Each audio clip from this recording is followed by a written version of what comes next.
Hola, hola, ¿cómo están? Muy buenas con todos, que el Señor nos bendiga abundantemente, como siempre lo hace, con todo su amor para nosotros.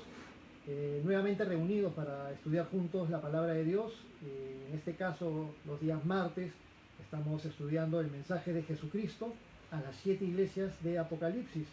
Les invito a que me acompañen abriendo sus Biblias en el capítulo 3 del libro de Apocalipsis.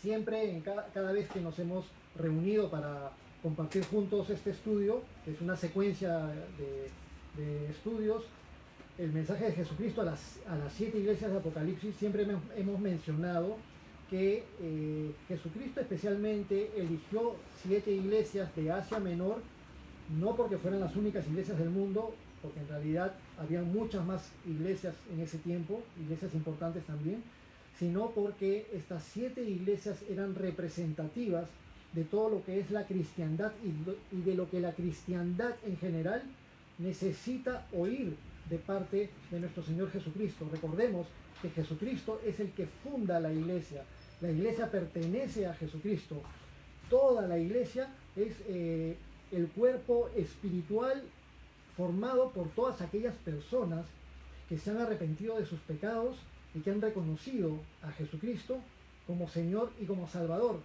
Y por reconocer a Jesús como el Hijo de Dios y el Mesías, pasan a formar parte de lo que es la iglesia.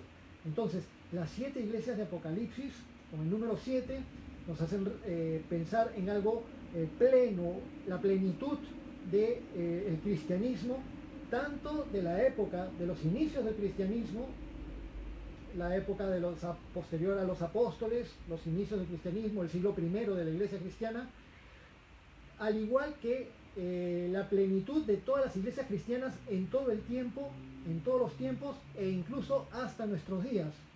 En nuestros días, todo lo que hemos visto en estos 7 mensajes a las 7 iglesias, también lo vemos en la iglesia actual.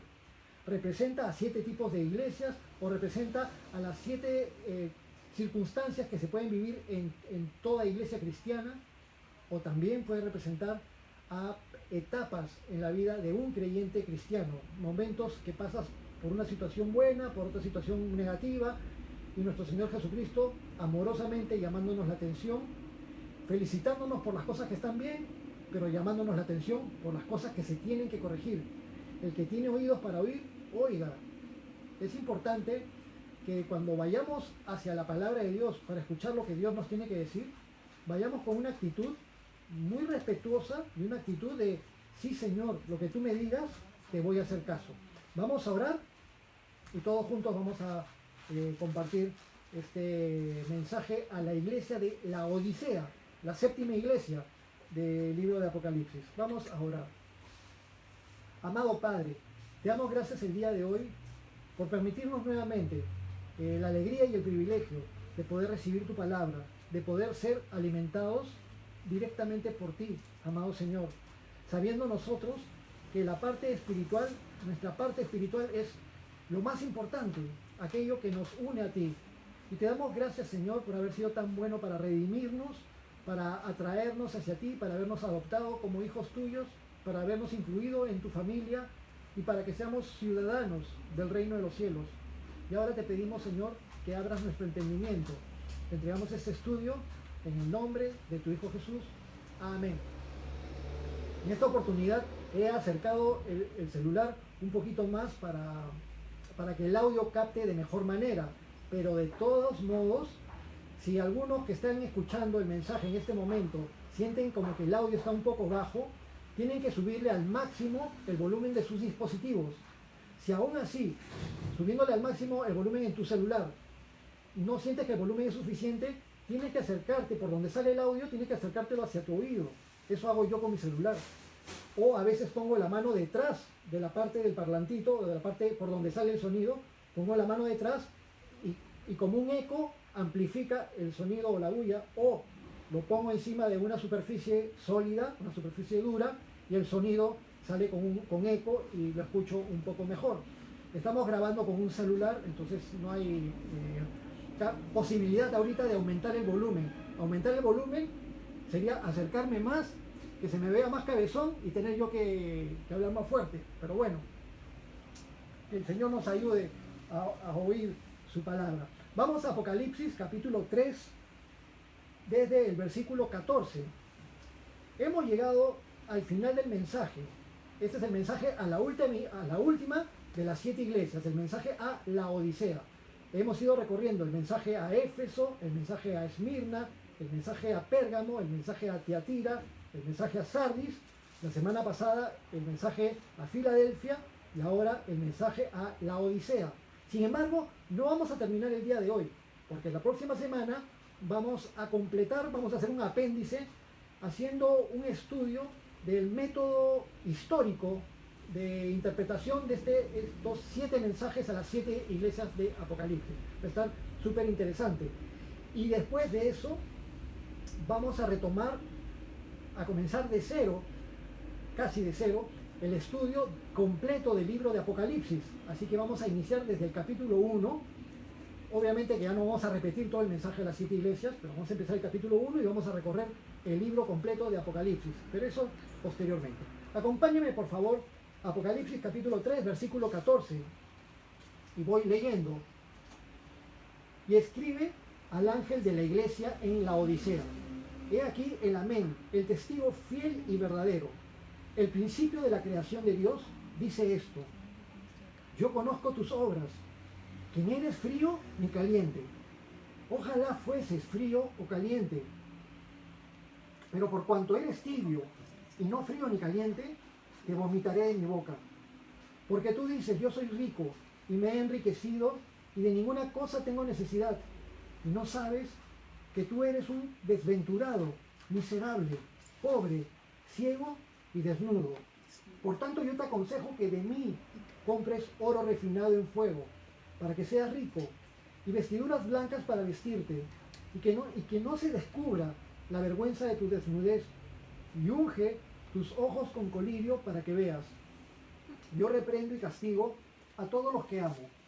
Sé pues celoso y arrepiéntete. He aquí, yo estoy a la puerta y llamo. Si alguno oye mi voz y abre la puerta, entraré a él y cenaré con él y él conmigo. Al que venciere, le daré que se siente conmigo en mi trono, así como yo he vencido y me he sentado con mi Padre en su trono. El que tiene oído, oiga lo que el Espíritu dice a las iglesias. Después de leer el mensaje completo, desde el versículo 14 hasta el versículo 22, ahora vamos a recorrer más minuciosamente versículo por versículo. Como siempre, Jesucristo identifica hacia quién se dirige y quién es el remitente. Se dirige a la iglesia de Laodicea, escribe al ángel de la iglesia en Laodicea. El ángel es el mensajero, en este caso el líder, el responsable espiritual de la iglesia de Laodicea, aquel que tiene que comunicar este mensaje dado por Jesucristo a la iglesia de Laodicea. La iglesia de Laodicea, la palabra Laodicea viene de 2 palabras griegas, la palabra laos y la palabra dike. La palabra laos significa normalmente gente, pueblo, y la palabra dike tiene varios sinónimos, pero entre ellos justicia, decisión. Es como si la palabra Laodicea significara algo como la gente que decide por sí misma, o la gente que hace justicia, o que hace justicia por sus manos. Pero viendo después el contexto de lo que vamos a seguir leyendo, pareciera personas que se creen lo suficientemente autosuficientes como para tomar decisiones por sí mismos sin tomar en cuenta a Dios. ¿Acaso una indicación de autosuficiencia de parte de los hermanos de la iglesia de Laodicea? Recordemos que esta iglesia que este mensaje fue dirigido por Jesucristo a una iglesia que realmente existía en la ciudad de Laodicea alrededor del año 95, entre el 95 al 100 después de Cristo, en la zona de Asia Menor. Habíamos mencionado que las 7 iglesias de Apocalipsis se ubicaban en Asia Menor, en la zona que actualmente es Turquía. La primera iglesia, Éfeso, en la parte de la costa del mar Egeo, hacia el lado oriental del mar Egeo, en la parte más hacia el sur, Éfeso, y de ahí empiezan a subir Éfeso, Esmirna, Pérgamo, Tiatira, y va dando la vuelta, y todas las iglesias forman como una media luna. Y ahora terminamos con la Odisea. La Odisea se encuentra tierra adentro en la zona de Asia, Asia Menor, provincia de Asia para los romanos, como a unos 200 kilómetros de Éfeso. Fue fundada aproximadamente en el año 250 a.C., años más, años menos, por Antíoco II, de lo que quedó cuando se fraccionó el Imperio Griego, cuando se dividió en 4 partes el Imperio Griego, en la parte de Siria y en Asia Menor. Antíoco II fundó esta ciudad en honor a su esposa Laodice. Y la historia de Antíoco II con Laodice y lo que sucedió después con ellos es una historia digna de una película llena de intrigas y de tragedias. Resulta que Antíoco, para tener, por criterios estratégicos, fue obligado por el rey de Egipto, de la descendencia de los Ptolomeos, a casarse con una hija de Ptolomeo llamada Berenice. Entonces, Antíoco, a regañadientes, pero tuvo que hacerlo, despreció a su esposa Laodice y a su hijo natural, para tomar como esposa a la princesa de Egipto, a Berenice, con quien tuvo hijos. Pero esto creó un resentimiento tremendo en Laodice, de tal manera que se guardó un odio hacia todos los que tenían que ver en este asunto. Pasados unos años, finalmente Berenice logra matar, envenenando a Antíoco, al rey Antíoco, y una vez que Antíoco muere, Laodice también se encarga de envenenar a la nueva mujer, a Berenice, envenenar al hijo de ambos, que tenía en ese momento 4 años, los elimina, y a todo el séquito de egipcios que estaban allí alrededor del trono cuidando a Berenice, a todos los elimina, y ella misma le pone a su hijo en el trono de Siria, de esa sección de lo que quedó del imperio griego. Y después un descendiente de Ptolomeo, otro Ptolomeo también, hermano de Berenice, pasaron los años y le hace la guerra a Siria, le hace la guerra al nuevo Antíoco, al nuevo rey, gana la guerra y logra finalmente asesinar también a ese descendiente y asesinar a Laodice. Entonces es una historia completamente sangrienta con la que podrían hacer una película, una novela o algo así por el estilo. Pero de ahí salió el nombre de la Odisea. La Odisea era un importante centro comercial que tenía principalmente 3 actividades que redundaban en un apogeo económico para ellos. Se dedicaban a actividades financieras, especialmente préstamo de dinero, prestamistas, usureros. Y aparte de eso también tenía un gran comercio de textiles, especialmente de lana, y de lana que las tenían de negro y con lo que hacían prendas de vestir, etc. Pero una gran actividad en el área textil también, y también gran actividad en otra rama que podríamos llamarle la rama farmacéutica. Se hacían diferentes preparados medicinales en la ciudad de la Odisea, pero entre estos preparados medicinales destacaba algo característico de esta ciudad, era que preparaban un colirio que servía para afecciones oculares, en esos tiempos tan antiguos.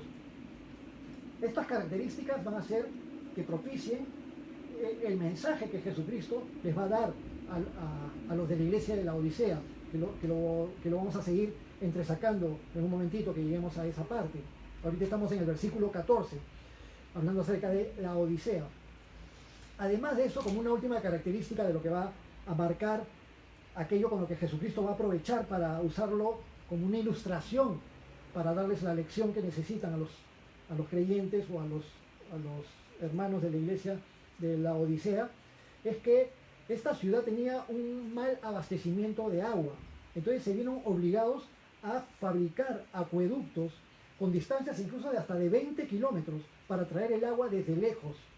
El agua la hacían traer desde zonas donde habían manantiales, en unos casos manantiales que venían de las montañas y salían de lugares, aguas muy heladas, pero que al recorrer todo este recorrido por los acueductos finalmente llegaban a la Odisea, pero ya no heladita el agua, sino tibia. Y en otros casos tenían acueductos que venían trayendo aguas termales muy probablemente sulfurosas, que si alguno de ustedes ha tenido oportunidad de bañarse en aguas termales, cuando las aguas están muy cargadas de minerales o muy cargadas de sulfuros, el sulfuro le da un olor característico como a huevo sancochado, pero cuando hay mucho azufre ya huele como a huevo podrido. Es un agua apestosa y traída desde lejos, que inicialmente partía caliente el agua, pero cuando llegaba a la Odisea ya era un agua tibia pero apestosa también. Entonces estas cosas probablemente sean ilustración de lo que el Señor nos va a hablar ahora. Entonces, versículo 14, ¿no? Escribe al ángel de la iglesia en la Odisea. He aquí, ahora Jesucristo, nuestro Señor, se identifica a sí mismo. Y esto es importante en los 7 mensajes, ver cómo Jesucristo se identifica a sí mismo, porque es muy importante para todo seguidor de Jesucristo que nosotros tengamos bien en claro quién es Jesús, de acuerdo a lo que la Biblia dice acerca de él, de acuerdo a la naturaleza de Jesús mismo. Si nosotros desnaturalizamos a Jesucristo y lo hacemos ser menos de lo que Él es y menos de lo que Él mismo dice de sí mismo, entonces estaríamos hablando de un Jesucristo diferente al Jesucristo verdadero. Jesucristo dice, he aquí el amén. Jesucristo es el amén. Si yo le pregunto a cualquiera, ¿qué significa amén? Y todos van a decir, así sea. Efectivamente, la palabra griega, a su vez, es una palabra que viene del hebreo, y en ambos casos menciona algo que es ciertísimo, algo que se va a cumplir, algo que es real. El amén, el así sea, es nuestro Señor Jesucristo. Él es lo que es, y lo que Él hace y lo que Él dice siempre se cumple. Nuestro Señor Jesucristo es el amén. Hay muchas veces que nosotros leemos la palabra y el Señor nos toca el corazón con palabras de ánimo, con palabras edificantes, y nosotros decimos amén. Hay veces que oramos juntos por buenas intenciones, pidiéndole al Señor que nos ayude en diferentes circunstancias, y terminamos la oración y decimos amén. Es un fervoroso deseo de que se cumpla. No hay que hablarlo a la ligera, como muchas veces, y peor todavía, se usa a la ligera la palabra aleluya. Quizás no por cristianos que son conscientes y dicen aleluya a sabiendas, pero gente común y corriente muchas veces usa el aleluya y el amén, pero peor el aleluya, porque en el aleluya está contenido el nombre de Dios. Usarlo a la ligera, el nombre de Dios en vano. Igual con el amén, ¿no? Amén, amén. Amén, sí, que así sea, pero como algo para mí, algo importante y serio. Y Jesucristo es el amén, es decir, la realidad de lo que se cumple de parte de Dios, lo que es ciertísimo de parte de Dios. He aquí el amén. Y sigue con otras características de nuestro Señor Jesucristo. El testigo fiel y verdadero. Se sigue cumpliendo el amén, porque Jesucristo es el testigo fiel y verdadero. La palabra testigo es la palabra griega martus, de donde sale la palabra mártir. Es un sinónimo en el Nuevo Testamento, mártir con testigo. Todos estamos llamados a ser testigos de Jesucristo, pero no nos gustaría ser mártires de Jesucristo. Pero sin embargo, es la misma palabra. El que es un testigo de Jesucristo es un mártir de Jesucristo. Y Jesucristo es el testigo fiel. Y Él tuvo que pasar cosas muy difíciles, pero lo hizo con todo su amor por la redención de la humanidad. Pero nuestro Señor Jesucristo también nos ha prometido una promesa que a veces no nos agrada mucho, que todos sus seguidores también vamos a ser mártires, también vamos a ser testigos, vamos a experimentar persecución y circunstancias difíciles por causa de nuestra fe en el Señor Jesucristo. Se vienen tiempos bien difíciles para la humanidad de aquí en adelante, pero ya mismo muchas veces los cristianos son menospreciados, son calumniados en diferentes círculos, especialmente ahora que hay tanta extensión a través de las redes sociales. Jesucristo, el testigo fiel y verdadero, es decir, aquel que no tira la toalla, aquel que no abandona su misión, aquel que empieza algo y lo termina. Y esto nos da una gran esperanza a nosotros los creyentes cristianos, porque tenemos una promesa linda que dice que aquel que empezó en nosotros la buena obra, la perfeccionará hasta el día de Jesucristo. Si el Señor Jesucristo empezó algo contigo, no te va a dejar botado, no va a dejar inconcluso lo que Él se ha propuesto. Pero tú tienes que disponer tu corazón, rendirte a Él por completo. Jesucristo es el testigo fiel y verdadero. Como mencioné en otras oportunidades anteriores, estamos cansados de que la gente mienta. Actualmente, en este proceso que estamos pasando a nivel mundial, muchos líderes políticos de las diferentes naciones continuamente salen por televisión y por las redes dando mensajes a sus países, a sus naciones. El presidente de Bolivia a Bolivia, el presidente de México a México, el presidente de Estados Unidos a Estados Unidos, y así a nivel mundial. Y el presidente de Perú también acá en Perú. Pero muchas veces nos sentimos decepcionados porque nuestros líderes dicen una cosa que termina siendo mentira. Y más decepcionados cuando nos enteramos que la persona que nos mintió sabiendo que estaba mintiendo. En la actualidad falsean muchos datos con respecto a lo que está sucediendo acá en el Perú.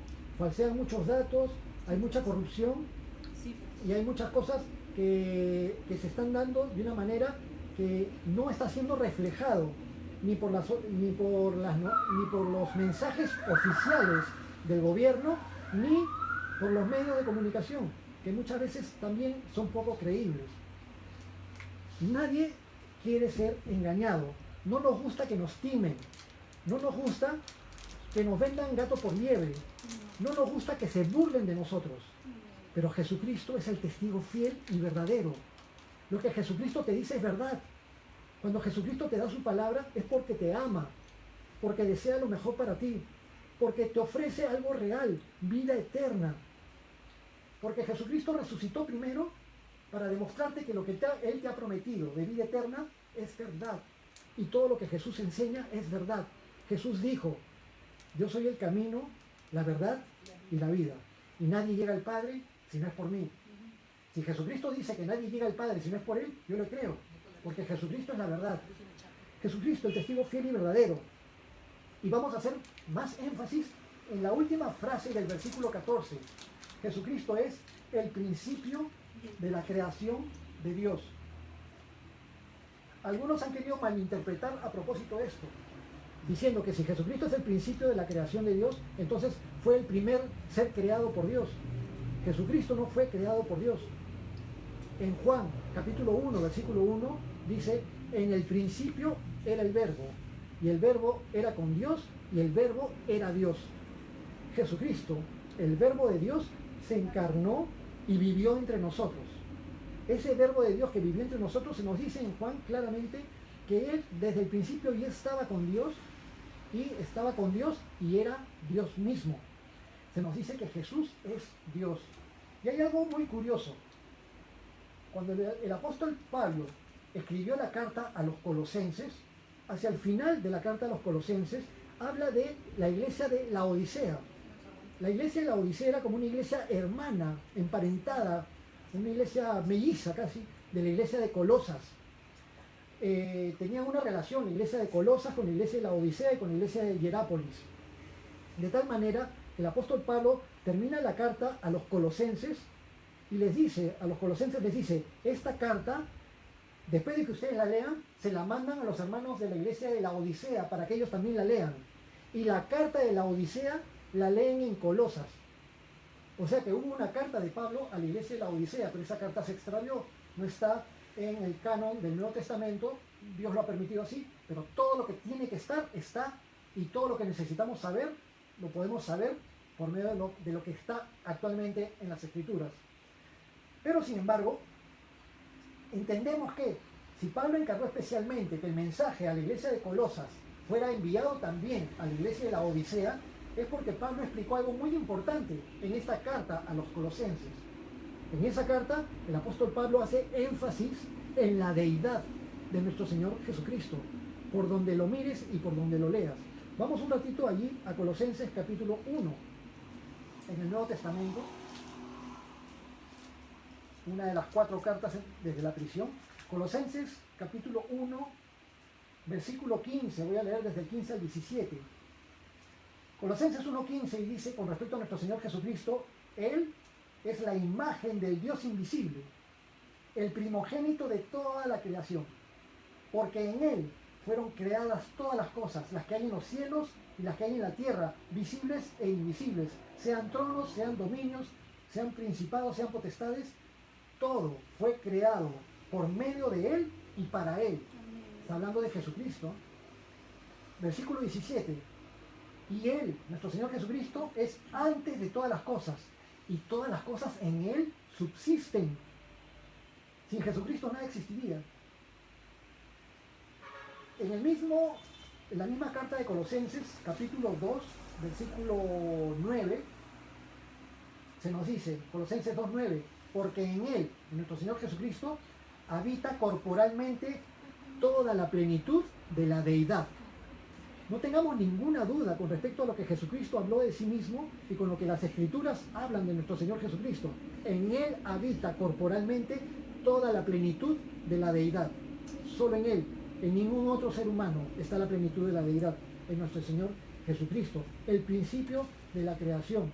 Esto también se nos reafirma en la carta a los Hebreos. Él sustenta con su poder todas las cosas. Me hace recordar también el libro de Génesis, al principio. En el principio creó Dios los cielos y la tierra. En el principio creó Dios. La palabra Dios está traducida del hebreo Elohim. Elohim es una palabra en plural. La palabra singular de Dios es Él. El Elohe. Él. Pero la palabra plural es Elohim. En el principio, Elohim creó los cielos y la tierra, en plural. En el principio, dioses, pero un solo Dios. Este Dios con esta plenitud de pluralidad, sin ser varios dioses, siendo un solo Dios, creó los cielos y la tierra. Pero en el Evangelio de Juan, capítulo 1, en estas palabras en el principio, al igual que el Génesis, capítulo 1, versículo 1, en el principio, que nos hace pensar en un paralelismo, en una similitud. Y en el Evangelio de Juan se nos dice en el principio era el verbo. La palabra traducida como el verbo es la palabra griega logos, que significa palabra.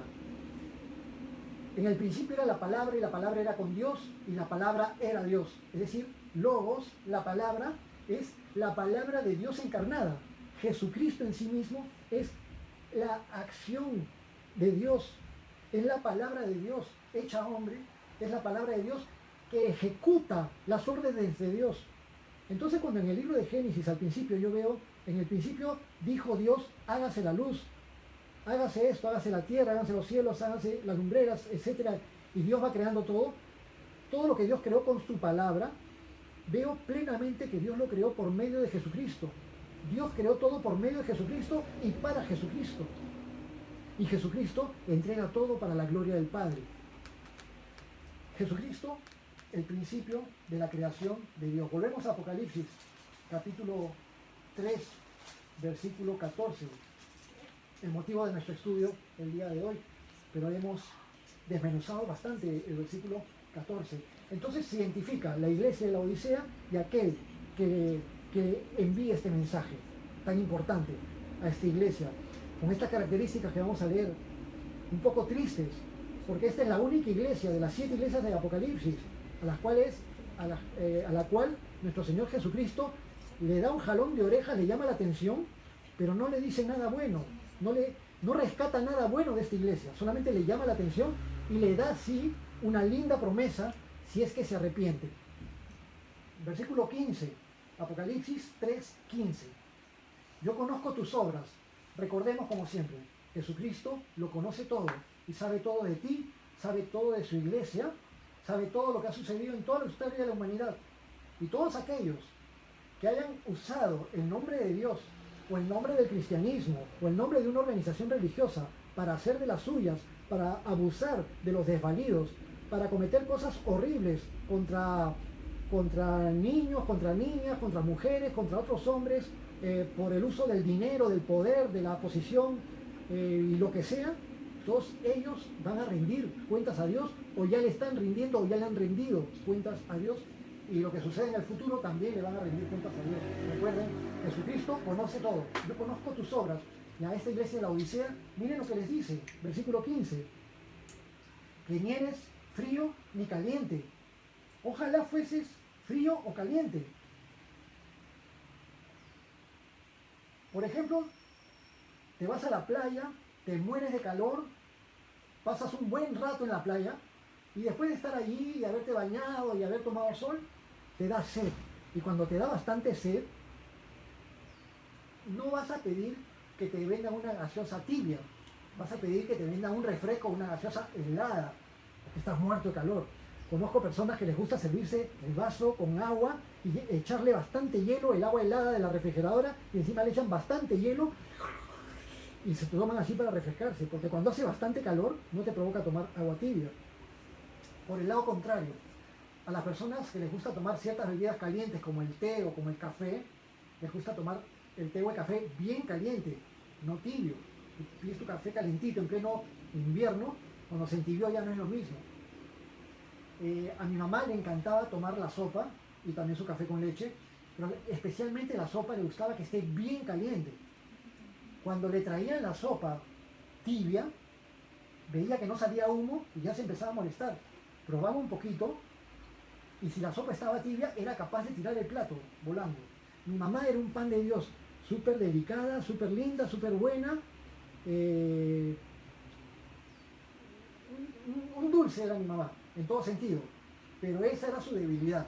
Si recibía un plato con sopa tibia, ahí sí perdía los papeles y chao con la sopa, la botaba, porque le gustaba la sopa bien caliente. Me hace recordar esto nuestro Señor Jesucristo, me dice, no eres frío ni caliente, ojalá fueses frío o caliente, pero por cuanto eres tibio y no frío ni caliente, te vomitaré de mi boca. Estamos hablando que la iglesia en la Odisea era una iglesia desagradable en cuanto a sus obras, en cuanto a sus pensamientos, en cuanto a su modo de vivir, en cuanto a su cristianismo. ¿Y qué podríamos decir de un cristianismo tibio? Podemos pensar en la actualidad acerca de un cristianismo tibio. ¿Qué nos viene a la mente cuando pensamos en un cristianismo tibio? Todo lo contrario a lo que es fervoroso, a lo que es lleno de amor, lleno de misericordia, lleno de las características de nuestro Señor Jesucristo. Cuando tú hablas con hermanos cristianos o hablas con líderes cristianos, tú lo que esperas es ver a Jesucristo reflejado en esos líderes y en esos hermanos cristianos, aunque reconocemos que somos seres humanos y que tenemos defectos y virtudes, muchas veces más defectos que virtudes. Pero aún así, reconociendo nuestra humanidad, cuando estamos entre creyentes, esperamos parecernos a nuestro Maestro, del cual somos discípulos. Los primeros creyentes cristianos recibían muchos nombres, los nazarenos, los de este camino, pero cuando se empezó a formar la iglesia cristiana en Antioquía, se nos dice en Hechos de los Apóstoles, que ahí por primera vez los empezaron a llamar cristianos.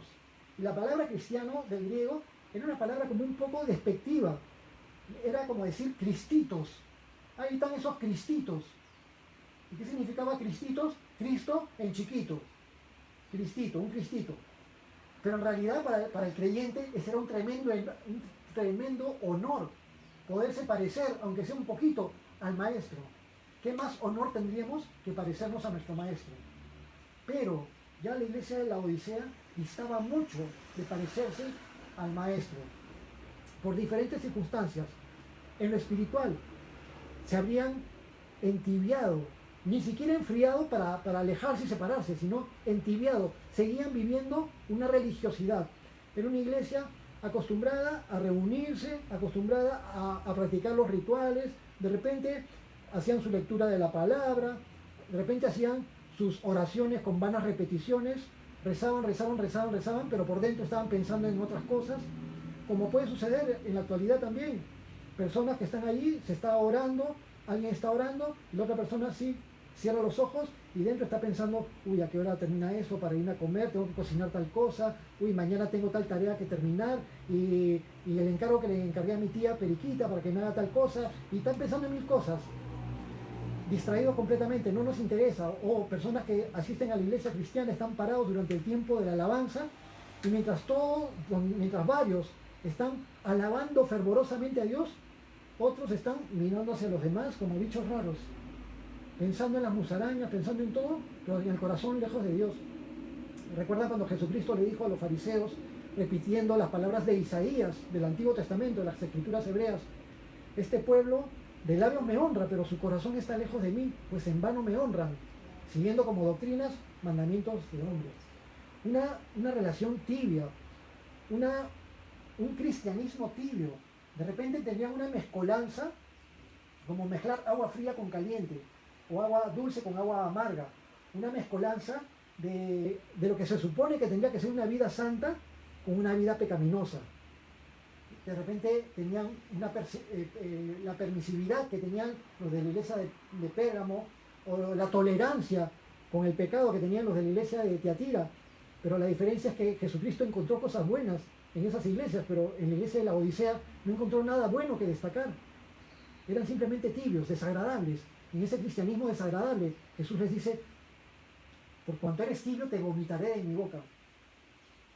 Nos gustaría que se nos cruce por la mente la posibilidad de que Jesús diga eso de nosotros, que somos tan desagradables que nos vomitará de su boca.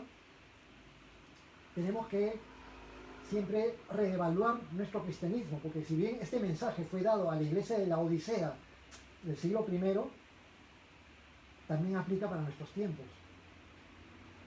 Después, cuando la próxima semana hablemos del método histórico, vamos a ver a qué iglesia, de qué época aplica. Pero en nuestros tiempos también está generalizada la tibieza en el cristianismo, donde muchas personas se llaman cristianos, pero actúan como cualquier persona normal y corriente que no tiene a Dios en su corazón. Le da lo mismo el tema de los abortos, le da lo mismo el tema de matrimonios igualitarios, mezclando hombre con hombre, mujer con mujer. Cuando los gobernantes son inmorales, los aceptan como gobernantes y los respaldan, a pesar de que saben de que son inmorales, a pesar de que saben que hay gobernantes o candidatos a gobernantes que son pro lobby gay, que son pro aborto, y aún así creyentes cristianos respaldando a esos posibles gobernantes. Entonces es una situación compleja. Muchos dirán: no mezcles política con esto, pero es que el cristiano no se puede despojar de su naturaleza cristiana, que tiene que ser la naturaleza de Dios, que tiene que ser la naturaleza del Espíritu Santo en nosotros. Si nuestro cristianismo está tibio, es tiempo para pedirle perdón a Dios, para ponernos a cuentas con Dios y decirle al Señor: Señor, quiero regresar con todo a mi primer amor, con todo fervor. Ya no quiero ser permisivo con cosas que no te agraden a ti. No quiero ser tolerante con pecado, principalmente en mi vida primero. Y tampoco quiero ser tolerante con el pecado de los demás. No para juzgarlos, sino para no ser condescendiente con el pecado que no debe existir, que no debe haber dentro de la iglesia o dentro de mi familia. Hay muchas cosas que corregir muchas veces. Primero en mí mismo, para luego ayudar a los demás. Sin juzgar ni condenar, pero sí para ayudar. Cuando el rey David se arrepiente y escribe el Salmo 51, primeramente le pide al Señor perdón y le pide al Señor que lo limpie.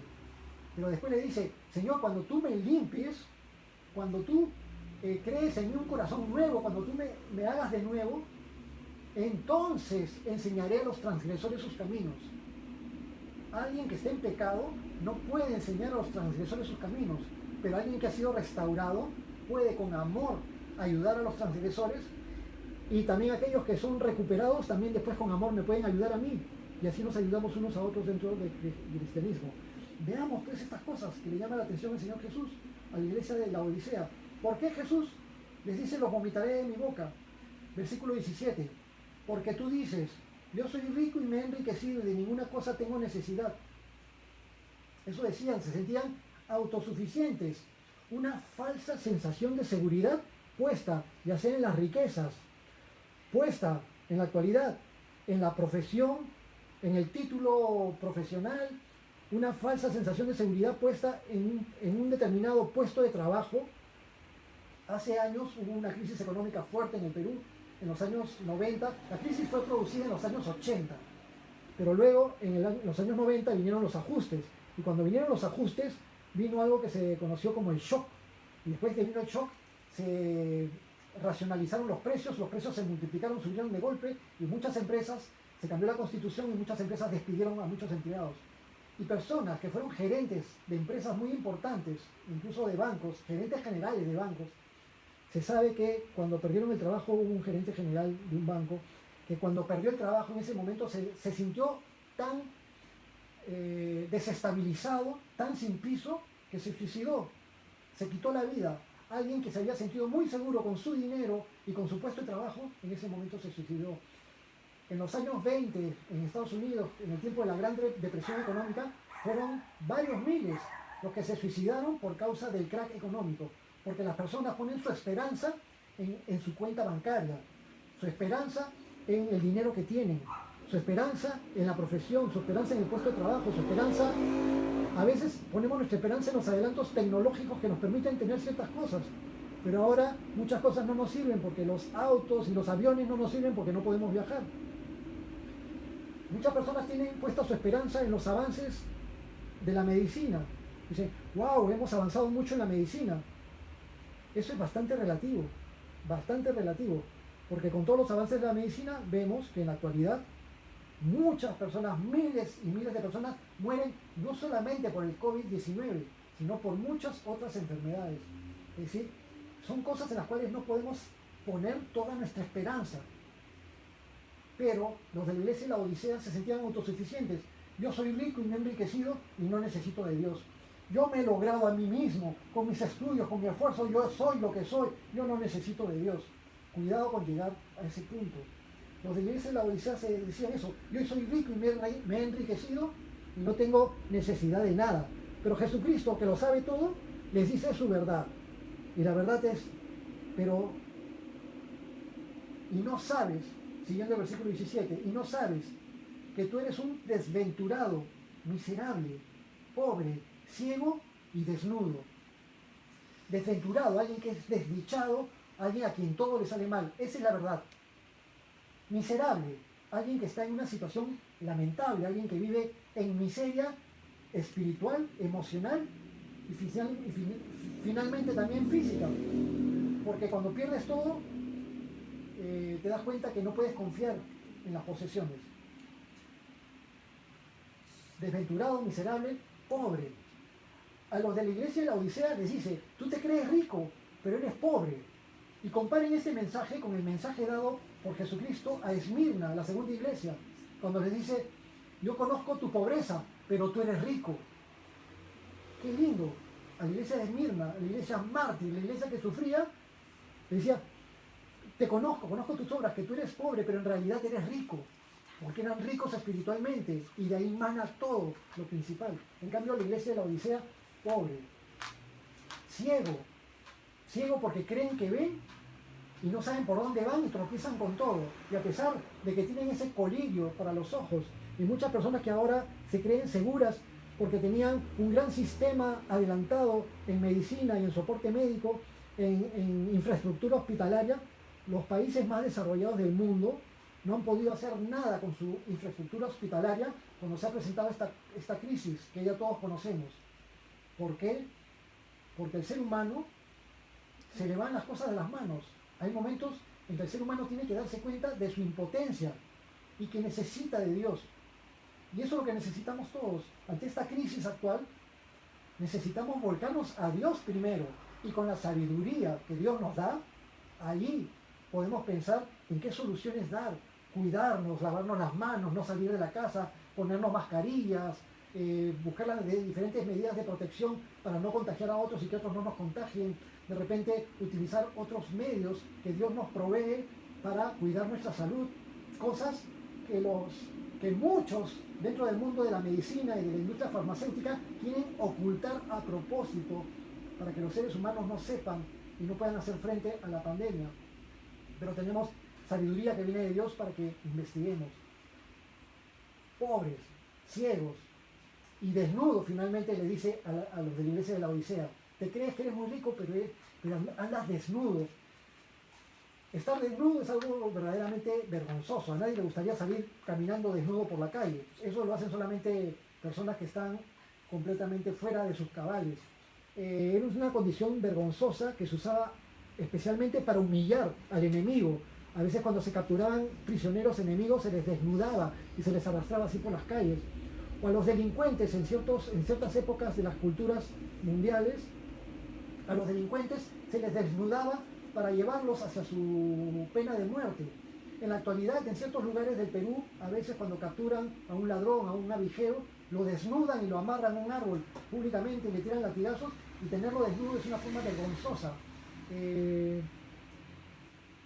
Hay personas que se creen que están muy bien cubiertas, pero en realidad están como desnudos delante de Dios y delante de los demás. No tienen nada que valga la pena. Los de la Odisea se creían autosuficientes con sus riquezas, con su producción de lana, con su colirio, pero Jesús les dice la verdad de su condición espiritual. Pero Jesucristo no lo deja ahí. No solamente les dice las cosas que están mal, sino que les da la solución. Un Dios bueno y misericordioso siempre te da la solución y siempre te da la salida. El enemigo no. El enemigo, si está yendo por la carretera y viene una curva peligrosa y después un barranco, el enemigo quita todos los letreros. El enemigo no quiere que sepas, para que des la vuelta y ¡pum!, y tu carro salga volando y te desbarranques y te mates. Eso es lo que quiere el diablo. Pero Jesucristo, antes de la curva, ya está poniendo las señales de peligro. Cuidado, curva peligrosa a 500 metros, cuidado, baja la velocidad, curva peligrosa, frena, detente. Todas esas señales que Jesucristo pone son su palabra. Dios, que es un Dios amoroso, nos da su palabra para enseñarnos cómo caminar por la vida. Pero ¿qué hace el enemigo? El enemigo ciega a los seres humanos para que no puedan ver la palabra, para que no quieran creer en la palabra, para que digan no. Eso es un libro que quién lo habrá escrito, algo obsoleto, algo que no es real, que no es para nuestros tiempos. Sacan la palabra de Dios en medio y te quitan todas las señales de peligro para llevar una vida que pueda honrar a Dios, una vida en la que puedas tener comunión con Dios, para que puedas tener salvación y vida eterna. Pero el Señor nos abre su palabra. Jesucristo da la solución. Apocalipsis, capítulo 3, versículo 18. Por tanto, dice Jesús, yo te aconsejo que de mí compres oro refinado en fuego, para que seas rico. Compra tesoros y acumula tesoros en el reino de los cielos. Invierte en el reino de los cielos. Y ojo, que cuando digo invierte en el reino de los cielos, no estoy hablando de diezmos y ofrendas. Digo, invierte en lo espiritual, pasando tiempo con Dios, orando, alabándole, admirándole, adorándole. Pasa tiempo en su palabra, leyendo su palabra, te nutres espiritualmente. No solo de pan vivirá el hombre, sino de toda palabra que salga de la boca del Señor. Invierte tiempo en el Señor, escuchando prédicas por internet como ahorita. Cosas edificantes. De todo tu tiempo útil en el día hay tiempo para dormir, tiempo para comer, tiempo para descansar, tiempo para trabajar y tiempo de ocio. Y debemos darle nuestro mejor tiempo al Señor. Invierte en lo espiritual, compra oro refinado del Señor para que seas rico. Y vestiduras blancas para vestirte. Cuando tú crees en Jesús como Señor y Salvador, cuando reconoces que Jesucristo es el Hijo de Dios, el Mesías enviado por el Señor, tus pecados, toda la cochinada de tu vida pasa a la cruz del Calvario y muere con Jesús en la cruz. Y la justicia de Jesucristo, que es santo, puro y sin mancha, pasa a ti y eres vestido con vestiduras blancas para poderte presentar delante de un Dios que es santo, santo, santo. Consigue de Jesús estas vestiduras blancas. ¿No te gustaría estar espléndidamente vestido, pero espiritualmente? Y que no se descubra la vergüenza de tu desnudez. Y finalmente al final del versículo 18, y unge tus ojos con colirio para que veas. Pero el colirio que te provee Dios, cuando tú recibes el Espíritu Santo de Dios, se te abren los ojos espirituales para que entiendas. Han notado que en los 7 mensajes se dice, el que tiene oído para oír, oiga, que equivale al que tiene ojos para ver, que vea. El que quiere comprender, que comprenda. El Señor puede darnos el verdadero colirio de su Espíritu Santo para que veamos la verdad, para que veamos la realidad. Porque en este mundo se nos engaña, creyendo que es normal lo que vemos todos los días en las calles y lo que escuchamos todos los días en las noticias. Eso no es normal. El estilo de vida de la gente común y corriente no es normal. El estilo pecaminoso de la vida cotidiana no es normal. A los que a lo bueno le llaman malo y a los que a lo malo le llaman bueno, eso no es normal. Necesitamos pensar con la mente de Dios. Necesitamos el colirio del Señor para ver las cosas como son de verdad. Te animo, si es que Si es que tu mente no ha sido transformada por el Señor, si es que no has nacido de nuevo, te animo a entregarle tu vida a Jesucristo. ¿Y qué dice Jesucristo en el versículo 19 a la iglesia de la Odisea? Yo reprendo y castigo a todos los que amo. Yo reprendo y castigo a todos los que amo. Se nos dice en el Antiguo Testamento, en Proverbios, se nos dice también en la carta a los Hebreos, que Dios al que ama, disciplina. Así como un padre amoroso, si ama a sus hijos, les enseña y los disciplina cuando es necesario disciplinar. Jesucristo reprende y castiga al que ama para no dejarlo en pecado. Si Jesucristo permitiera que la gente siguiera pecando y no le dijera nada, entonces ese no sería un acto de amor. El acto de amor es decir la verdad. Cuando yo digo la verdad, tal como está en la palabra de Dios, eso no es ni fanatismo religioso, ni tampoco es un crimen de odio. Es todo lo contrario. Cuando yo le digo a un niño, no meta los dedos en el enchufe, es un acto de amor. Si yo le digo a una persona, no saltes del 10º piso, porque las consecuencias van a ser horribles para ti, eso es un acto de amor. Pero en el mundo nos quieren hacer creer que si yo le digo a un niño que no meta los dedos al enchufe, o si yo le digo a una persona que no salte del 10º piso, estoy restringiendo sus libertades y estoy creando un crimen de horror, perdón, un crimen de odio. Estoy fomentando el odio. Como si querer que las personas no metan los dedos al enchufe para que no se electrocuten, estoy propiciando que las demás personas odien a aquellos que meten el dedo al enchufe. Yo no estoy propiciando ningún crimen de odio. Estoy diciendo la verdad de la palabra con amor. Y Jesucristo dice la verdad con amor. Yo reprendo y castigo a todos los que amo. ¿Y saben qué? Nos anima que cuando cometemos errores, el Señor nos llama la atención, nos tira un cachito en la cabeza, o un jalón de orejas, que nosotros sabemos cómo se da en nuestra vida. Nosotros sabemos reconocer como creyentes cristianos cuando hay veces que suceden cosas en las cuales yo digo, sí Señor, esto ha venido de ti porque yo cometí estos errores y ahora estoy sufriendo las consecuencias, pero te doy gracias porque ahora me abres los ojos y me haces dar cuenta de que te tengo que pedir perdón y que tengo que cambiar de rumbo. Y el Señor llama la atención a los que ama. Jesús me ama, Jesús te ama y por eso nos da su palabra. Pero qué hermoso es que nos ame, porque no nos deja ahí, no nos deja morirnos en nuestros errores. Sé pues, al final del versículo 19, Apocalipsis 3:19, hacia el final, sé pues celoso y arrepiéntete.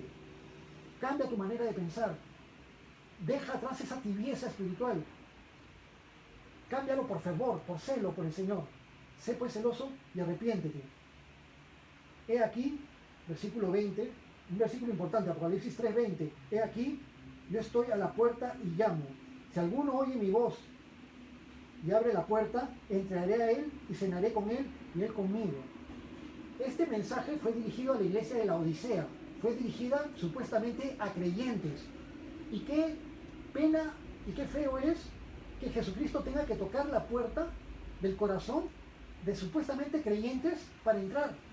Porque si eres creyente cristiano, Jesucristo ya tiene que estar adentro de tu corazón. Jesucristo tiene que estar acá adentro. Jesucristo no debe estar fuera tocando la puerta. Pero si tú, por tu dureza de corazón, por tu pecado, por una obstinación, has sacado fuera de tu vida a Jesús, oye la voz de Él, que con amor toca. Ábrele las puertas y Él entrará y tendrá comunión contigo. Y de eso se trata el cristianismo. Jesús cenando contigo y tú con Él, admirándole y Él amándote. Comunión íntima con nuestro Señor Jesucristo. Qué hermoso. Finalmente, lo que menciona en las demás epístolas, en las demás cartas a las 7 iglesias. Al que venciere, le daré que se siente conmigo en mi trono, así como yo he vencido y me he sentado con mi Padre en mi trono.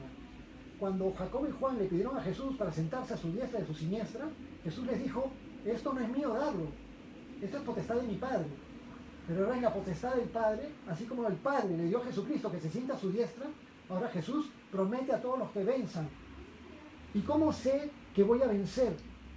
Ya lo dijimos anteriormente, el apóstol Juan nos lo explicó en 1 de Juan, capítulo 5, versículo 4. Y esta es la fe que vence al mundo. Perdón, y esta es la certeza que vence al mundo. Nuestra fe. La seguridad de que hemos vencido al mundo es nuestra fe en Jesucristo. Si yo creo en Jesucristo, he vencido al mundo. Y en Cristo somos más que vencedores. Y por lo tanto, ese va a ser uno de nuestros premios cuando estemos con el Señor, sentarnos con Él, así como Jesucristo se sienta con el Padre. A los niñitos les gusta mucho a veces sentarse con papá o con mamá. Es como un premio cuando mamá le dice al hijito, ya ven, quédate a dormir en mi cama. Y después cuando se quedan dormidos, lo llevan a la suya. A veces son varios hijos en una familia y se pelean entre ellos. No, yo quiero junto a mi mamá, yo quiero junto a mi mamá. Y es una cosa así. El Señor Jesucristo prometiéndonos que nos vamos a sentar con Él. Es algo preciosísimo, que no veo las horas de que suceda, pero en el tiempo del Señor, por supuesto. Versículo 22 y terminamos el mensaje de hoy. Como siempre, como los 7 mensajes, el que tiene oído, oiga lo que el Espíritu dice a las iglesias. Entonces, recordemos, existe una iglesia que desagrada al Señor. Existe un tipo de creyente cristiano que desagrada al Señor, que no hace las cosas bien. Y si esto ha pasado o está pasando en nuestras vidas, tenemos que arrepentirnos y reaccionar. Pero el Señor, amorosamente, cuando le pedimos perdón, levanta nuestra cara, nos limpia, nos perdona y nos dice, ya pasó, ahora a mirar de aquí para adelante. Vamos a orar y termino con unos pequeños anuncios. Amado Señor Jesús, te damos gracias por el mensaje que le diste a estas 7 iglesias en Apocalipsis, pero que es un mensaje muy vigente para los creyentes cristianos el día de hoy.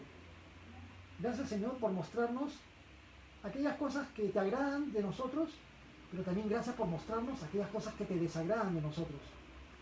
Gracias, Señor, porque tú eres fiel, leal, verdadero. Gracias, Señor, porque tú no nos ocultas la verdad, porque tú nos das un diagnóstico preciso para que operemos en nosotros aquello que necesita ser extirpado para nuestra salud espiritual.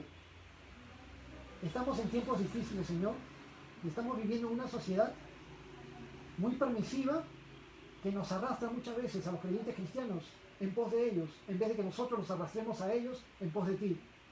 Ayúdanos, Señor, a ser verdaderos cristitos, a ser verdaderos representantes tuyos aquí en la tierra mientras nos tengas aquí, porque pronto vendrás por tu iglesia también. Y entonces vendrán tiempos muy difíciles para el planeta Tierra. Pero en este tiempo, Señor, que aún estamos acá, ayúdanos a caminar en forma agradable a ti.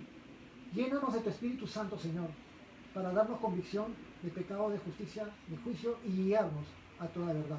Te pedimos esto en tu nombre, Señor Jesús. Amén. Muy bien.